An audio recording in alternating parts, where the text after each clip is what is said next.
Hi friends, Python for beginner series के second video में आप सभी का स्वागत है। तो इस वीडियो में हम वेरिएबल और डेटा टाइप के बारे में डिस्कस करेंगे, लेकिन उससे पहले मैं चाहूँगा कि आप मेरी पिछली वीडियो देखिए। उसके अंदर मैंने पाइथन और पाइचार्म के इंस्टॉलेशन के बारे में बताया है विंडोज़ कंप्यूटर के अंदर। उससे हम हमारा सारा कोड पाइचार्म के अंदर लिखने जा रहे हैं, तो मेक श्योर आपके कंप्यूटर में पाइचार्म इंस्टॉल्ड है। सबसे पहले हम वेरिएबल के बारे में जानते हैं। तो वेरिएबल क्या होते हैं? वेरिएबल वो स्थान होते हैं जहाँ हम अपना डेटा स्टोर करते हैं।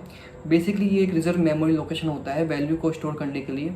मतलब वेरिएबल कंप्यूटर को डेटा देता है प्रोसेस करने के लिए। चलिए अब वेरिएबल को हम डेली लाइफ का एग्जांपल समझते हैं। जैसे बचपन में हम स्कूल में लंच बॉक्स लेके जाते थे और उस लंच बॉक्स में डेली अलग अलग आइटम स्टोर करते थे। किसी दिन रोटी सब्जी, किसी दिन पराठे, किसी दिन बर्गर, किसी दिन मैगी। लेकिन जो हमारा लंच बॉक्स होता था वो हमेशा हर दिन सेम होता था और उसे हम एक कंटेनर के रूप में ले सकते हैं। उसी तरह पाइथन में वेरिएबल एक कंटेनर का काम करता है जिसके अंदर हम अलग अलग तरीके की वैल्यू और डेटा को स्टोर करते हैं। और पाइथन में वेरिएबल को डिक्लेयर करना काफ़ी आसान है। तो चलिए हम पाइचार्म के अंदर चलते हैं और हमारे वेरिएबल को डिक्लेयर करना सीखते हैं। तो अब मैंने अपने कंप्यूटर में पाइचार्म ओपन कर लिया है। अब हम इसके अंदर सारा कोड रन करेंगे। तो मेक श्योर आपने पाइचार्म इंस्टॉल कर रखा है अपने कंप्यूटर में। तो सबसे पहले मैं एक्स नाम का वेरिएबल बनाता हूँ और उसके अंदर मैं 10 वैल्यू स्टोर कर देता हूँ।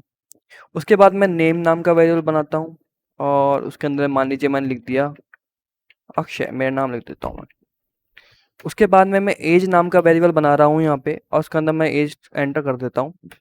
तो इस तरीके से मैंने यहाँ पे 3 वेरिएबल बनाए आपके सामने, एक्स नाम का, नेम नाम का, एज नाम का। तीनों के अंदर मैंने अलग अलग तरीके की वैल्यू स्टोर कर दी। अब इस वेरिएबल की वैल्यू को हम प्रिंट कराते हैं पाइथन के अंदर। तो प्रिंट लिख के पैरेंथेसिस के अंदर हम वेरिएबल का नाम टाइप कर देंगे। तो जो वेरिएबल की जो वैल्यू है वो प्रिंट होके हमको मिल जाएगी। तो मैं इस कोड को रन कर देता हूँ आपके सामने। तो आप देख सकते हैं 10 अक्षय 28 जो कि वेरिएबल की वैल्यू थी जो हमने इसके अंदर दी प्रिंट स्टेटमेंट के अंदर, वो हमको प्रिंट होके मिल गई। तो अब हम जानते हैं कि पाइथन एक केस सेंसिटिव लैंग्वेज भी है। फॉर एग्जांपल मान लीजिए यहाँ पे मैं प्रिंट में p बड़ा टाइप कर दूँ और फिर इसके अंदर मैं वेरिएबल का नाम पास करूँ, तो आप देखेंगे मुझे कि एरर मिलेगा। वो क्या कहता है कि print is not defined, did you mean print. Python में आपको जब भी प्रिंट लिखना हो तो आप ध्यान रखना ये बात आपको कि p हमेशा सब स्मॉल लेटर्स में लिखा जाएगा, तब जाके कोड सक्सेसफुली बिना किसी एरर के रन होगा। ठीक है। और पाइथन में वेरिएबल को डिक्लेयर करने के कुछ सेट ऑफ रूल्स भी हैं। तो जैसे हमने यहाँ वेरिएबल का नाम लिख दिया था, तो हम यहाँ कुछ भी नहीं लिख सकते, उसके कुछ रूल्स भी। फॉर एग्जांपल मान लीजिए अगर आप चाहें कि वेरिएबल के नाम से पहले आप नंबर्स डाल दें। फॉर एग्जांपल मैं यहाँ पे डाल देता हूँ 1 2 3। अब मैं यहाँ लिखना चाहूँ वेरिएबल का नाम एज नेम और फिर नेम लिख के यहाँ पे मैं राहुल कर दूँ, तो ये कोड मुझे एक एरर प्रोवाइड करेगा, इनवैलिड डेसिमल लिटरल। तो ये कहता है कि पाइथन ये कहता है कि आप किसी भी वेरिएबल के नाम से पहले कोई न्यूमेरिक वैल्यू कभी एंटर नहीं कर सकते। अगर आपको न्यूमेरिक वैल्यू यूज़ करनी है तो आपको उसको वेरिएबल के नाम के बाद में यूज़ करनी पड़ेगी, तभी जाके आपका कोड सक्सेसफुली रन करेगा। फॉर एग्जांपल अगर मैं इस न्यूमेरिक की वैल्यू को वेरिएबल के नाम के बाद में यहाँ पे टाइप कर दूँ और फिर इस कोड को अगर रन करूँ, तो आप देखेंगे मुझे कोई एरर नहीं मिलेगा, मैं वेरिएबल क्रिएट कर पाऊँगा। एक और बात मैंने आपको पिछले वीडियो में वीडियो में बताया था, इसी वीडियो में, कि जो वेरिएबल में जो वैल्यू है वो चेंज हो सकती है। फॉर एग्जांपल मैंने ऊपर नेम के अंदर मैंने अक्षय नाम की वैल्यू स्टोर की थी। हम एक्स को लेके चलते हैं। चलो एक्स के अंदर हमने 10 स्टोर की थी। अब मैं आगे जाके एक्स के अंदर यहाँ पे 25 स्टोर कर दूँ और फिर मैं वापस एक्स को प्रिंट कराऊँ। यहाँ से हम एक्स प्रिंट हटा देते हैं। तो आप देखेंगे कि अब जो प्रिंट होके आएगा हमारे सामने 25 आएगा, 10 प्रिंट होके नहीं आएगा। तो आप सोच रहे होंगे ऐसा क्या हुआ। तो पाइथन में क्या होता है, code line by line execute होता है। तो पहले पाइथन ने चेक किया कि एक्स के अंदर 10 वैल्यू स्टोर है। उसके बाद में उसने आगे जाके फिर उसने नेम के अंदर अक्षर स्टोर कर ली। इस तरह से वो स्टोर करता गया वैल्यू और प्रिंट कराता गया। फिर उसने आगे जाके देखा कि यहाँ पे एक्स के अंदर 25 स्टोर है, तो उसने क्या किया, 10 को तो वहाँ से हटा दिया और 25 स्टोर कर लिया। इसलिए अब जब हमने प्रिंट स्टेटमेंट रन किया इस टाइम, तो हमको 25 वैल्यू मिली, ना कि 10 वैल्यू मिली हमको। तो इस तरह से आप पाइथन में आप वेरिएबल में वैल्यू चेंज भी कर सकते हैं आगे जाके, आपको चाहे कोड के अंदर रिक्वायरमेंट के अकॉर्डिंग।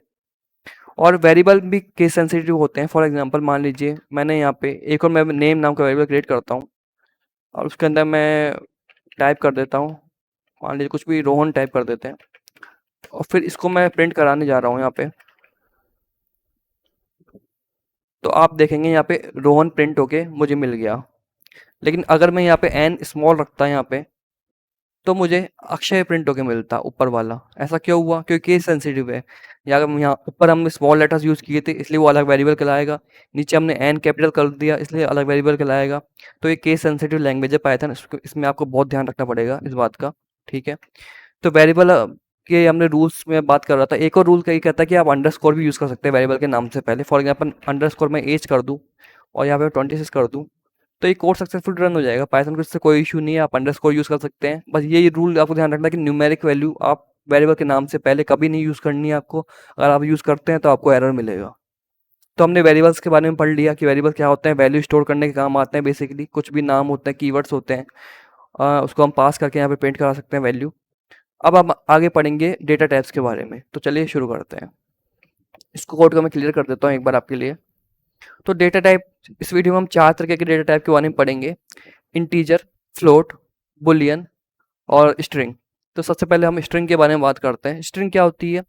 डबल कोट्स और सिंगल कोट्स के अंदर हम जो भी कुछ टाइप करते हैं वो एक स्ट्रिंग कहलाता है। फॉर एग्जांपल मैंने ए नाम का एक वेरिएबल क्रिएट किया और मैं यहाँ पे एक स्ट्रिंग बना रहा हूँ, वो बना रहा हूँ माई नेम इज़ अक्षय। तो ये डबल कोट्स के अंदर मैंने जो भी लिखा सेंटेंस वो एक स्ट्रिंग कहला रही है। इसी तरीके से मान लीजिए मैं बी नाम का वेरिएबल बनाऊँ और इसको मैं सिंगल कोट्स यूज़ कर लूँ इसमें, तो ये भी एक स्ट्रिंग कहलाएगी। इसे दोनों को हम स्ट्रिंग बोलेंगे यहाँ पे। इस स्ट्रिंग को आप चाहे तो प्रिंट भी करा सकते हैं, और यहाँ मैं इसको प्रिंट करा देता हूँ आपके लिए। प्रिंट ए, प्रिंट बी, इसको हम कुछ और लिख देते हैं यहाँ पे, और ये दोनों मुझे प्रिंट होके मिल जाएगा। अब आपको एक बता दूंगा, अगर आपको किसी भी वेरिएबल का डेटा टाइप चेक करना हो तो उसके लिए एक आसान सा रूल है पाइथन में। प्रिंट टाइप करना है आपको, उसके अंदर टाइप लिखना है आपको, फिर पैरेंथेसिस के अंदर आपको वेरिएबल का नाम पास कर देना है।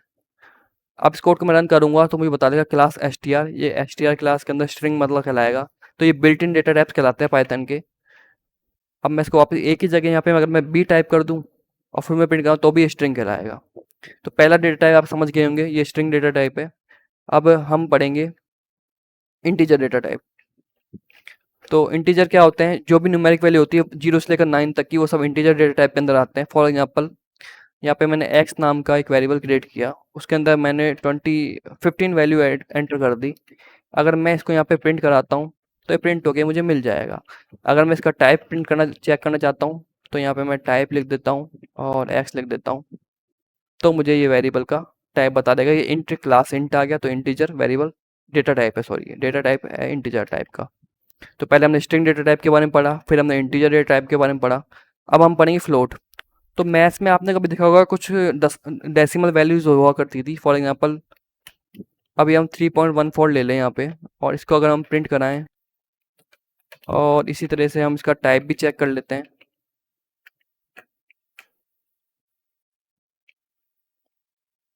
इसका टाइप हम वेरिएबल का नाम पास कर देंगे इसके अंदर और इसको प्रिंट कराएंगे तो आप देखेंगे फ्लोट लिखा हुआ आ रहा है, तो फ्लोट डेटा टाइप कहलाएगा ये। तो जब भी किसी न्यूमेरिक वैल्यू में दशमलव या फिर डेसिमल यूज हो जाता है, हिंदी में दशमलव कहते हैं, डेसिमल यूज हो जाता है तो वो फ्लोट वैल्यू हो जाती है। अगर मैं यहाँ पे मान लीजिए मैं 15.0 कर दूँ तो यहाँ इंट की जगह यहाँ मुझे मिलेगा फ्लोट। देख सकते हैं इंट की जगह मुझे यहाँ फ्लोट मिला। तो इससे कोई फर्क नहीं पड़ता कि डेसिमल के बाद में कोई कितनी वैल्यू जीरो है कि कुछ लिखी हुई है। अगर हमने डेसिमल यूज कर लिया तो वो वैल्यू इंटीजर में काउंट होगी, देख सकते हैं आप, और ये फ्लोट में काउंट हो रही है। तो ये 3 तरह के डेटा टाइप पढ़ाए मैंने आपको: string data type, integer data type and float data type. अब हम पढ़ेंगे यहाँ पे Boolean data type. Boolean data type में 2 वैल्यू होती है, ट्रू और फॉल्स। फॉर एग्जाम्पल यहाँ टाइप कर रहा हूँ इज अक्षय कैन वोट। अगर यहाँ पे मैं लिख दूँ ट्रू और इसका मैं अगर आपके सामने डेटा टाइप चेक करूँ